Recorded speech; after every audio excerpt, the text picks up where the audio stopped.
Emilia Pérez, dirigida pel cineasta francès Jacques Audiard, Un profeta, és una proposta que, malgrat la seva ambició i alguns encerts brillants, es queda en un terreny ambigu entre el risc artístic i el desconcert narratiu. Una pel·lícula amb punts forts, però també amb grans debilitats que no poden passar desapercebudes. El gran triomf d'Emilia Pérez és el seu repartiment principal, que brilla amb intensitat malgrat el guió i algunes decisions creatives discutibles. Carla Sofia Gascón ofereix una notable interpretació en el paper d'Emilia, guanyant-se amb mereixement la seva nominació a l'Oscar a millor actriu. Gascón no només encarna el personatge amb sensibilitat, sinó que també aconsegueix mantenir l'espectador connectat amb una narrativa que sovint sembla desconnectada del seu mateix tema central.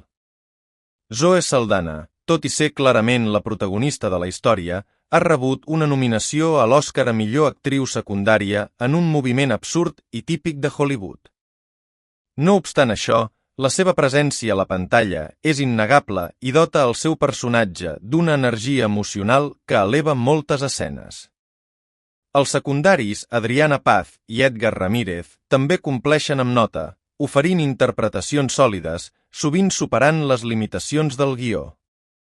Malauradament, aquest no és el cas de Selena Gómez, que queda totalment fora de lloc.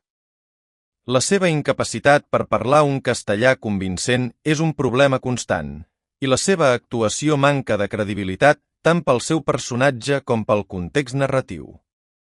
Gómez sembla més preocupada per la seva imatge que per donar vida a la seva mare fictícia mexicana, deixant clar que el seu càsting és un error de càlcul majúscul, ja que ella té de mare i llatina el que jo tinc de filipina. Un dels aspectes més destacables de la pel·lícula és la seva fotografia, que per fi trenca amb l'absurda tradició hollywoodiana de mostrar Mèxic amb un filtre groc orina que el converteix en una caricatura visual. La llum, els colors i els enquadraments són naturals, però també dramàtics i narratius, fent justícia a la diversitat paisatgística i cultural del país. Aquesta aproximació, potser influïda pel fet que la pel·lícula sigui una producció francesa no dirigida per Jean-Pierre Jeunet, és un alè d'aire fresc que s'agraeix enormement. L'ús narratiu del vestuari i el maquillatge, especialment en el personatge de la protagonista i en la transformació del personatge d'Emilia, és impecable. La feina de l'equip de vestuari i dels maquilladors aconsegueix transmetre tant el canvi físic com l'evolució emocional de les dues protagonistes, dotant-les d'una veracitat visual que contrasta amb altres aspectes més problemàtics del guió. Aquí és on Emilia Pérez comença a enfonsar-se. La pel·lícula pretén abordar temes com el narcotràfic, el masclisme i la transsexualitat, però ho fa amb una superficialitat preocupant. El missatge de fons que suggereix que un canvi de gènere implica també un canvi de caràcter és no només erroni, sinó que frega la banalització d'una realitat molt més complexa i profunda. Si bé és cert que la pel·lícula intenta desafiar estereotips, també acaba perpetuant altres prejudicis.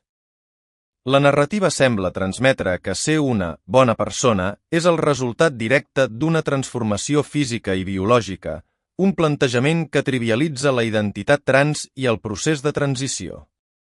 Aquest enfocament resulta tan erroni com el missatge de Jucard, Metaphysi le premier sous-titre francès estúpida qui vos bien, faire l'esprit, de Todi Llips, que implicava que la violació podia ser una cura contra la follia.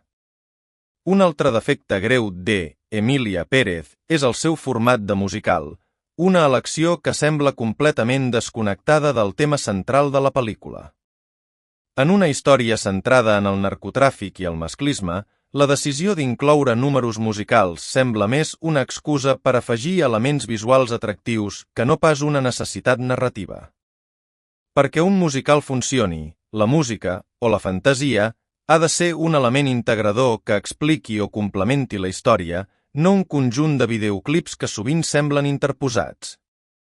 A més, no tots els números musicals tenen la mateixa qualitat, cosa que agreuja la sensació de dissonància. Emilia Pérez és una sobrevalorada pel·lícula, 13 nominacions als Òscar? De debò? amb alts i baixos molt pronunciats.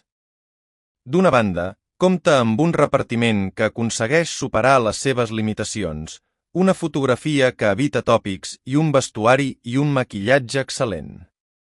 D'altra banda, es perd en un missatge equivocat sobre la transsexualitat, una estructura narrativa que no sap cap a on vol anar i una elecció de format que no aporta res a la història. Malgrat els seus defectes, és una obra que es deixa veure, si més no per les interpretacions de Carla Sofia Gascón i Zoe Saldana i per la seva aproximació visual a Mèxic. Però, amb un millor guió i una direcció més enfocada, podria haver estat molt més del que finalment és, una pel·lícula irregular amb bons moments.